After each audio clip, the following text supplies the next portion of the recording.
Mon rêve n'était pas d'être président, mon rêve c'était devenir berger ou poète des étoiles. Ce sont les mots que prononça Shimon Peres lors de son discours d'investiture à la présidence de l'État d'Israël, en prêtant serment pour un mandat de 7 ans le 15 juillet 2007. Peres, qui nous a quittés ce mercredi matin, âgé de 93 ans, n'avait sans doute pas cherché à devenir un leader, mais c'est sa vision et son cheminement politique qui ont fait de lui une figure centrale de la politique israélienne pendant plus de 50 ans.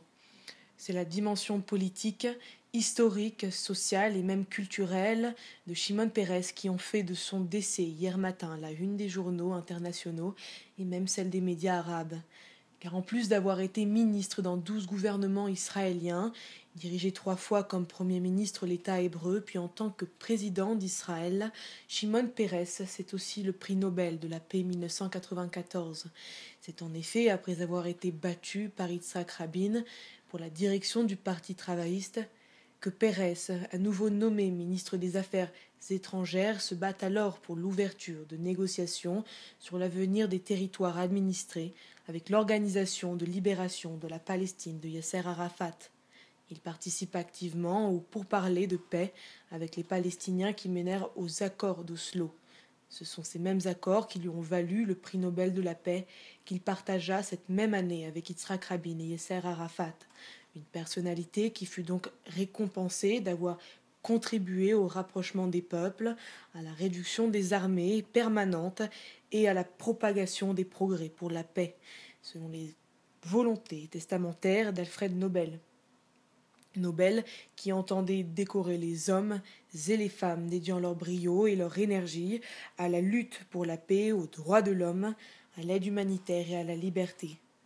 La paix, une utopie, un idéal universel dont tout le monde parle mais auquel personne ne pense vraiment, un rêve puéril, un titre de chanson, une fantasmagorie d'hippie ou une réalité probable mais fragile. La paix, c'est un peu de tout cela. Une réalité probable car désirée plus que tout par certains, c'est ce que des centaines de milliers d'Israéliens ont proclamé le 4 novembre 1995 sur la place des rois d'Israël lors d'une manifestation pour le soutien de la politique de paix conduite par Yitzhak Rabin et Shimon Peres. Les deux leaders y assistaient, l'un à côté de l'autre, revigorés par tant de ferveur populaire.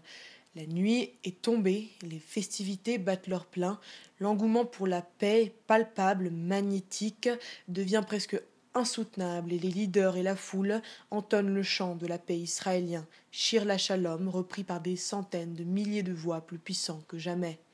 Mais c'est toujours frêle et menacé que la colombe ondoie au-dessus des nations, foudroyée en plein vol, transpercée par la balle increvable de la haine, elle tacheta d'un rouge vif et chaud le blanc immaculé de son plumage.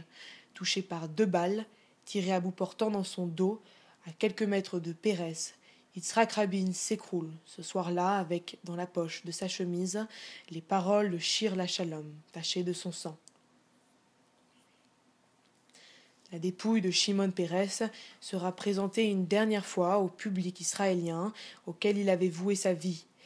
Et les funérailles, quant à elles, devraient avoir lieu vendredi au Har Herzl, auxquelles assisteront entre autres Barack Obama, Hillary Clinton, François Hollande, ainsi que le Premier ministre canadien Justin Trudeau.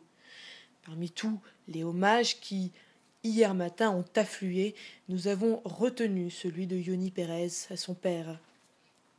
L'héritage de notre père a toujours consisté à scruter le lendemain. Nous avons eu le privilège de faire partie de sa famille, mais toujours aujourd'hui nous ressentons que toute la nation d'Israël ainsi que la communauté globale partagent cette énorme perte. Nous partageons cette douleur ensemble.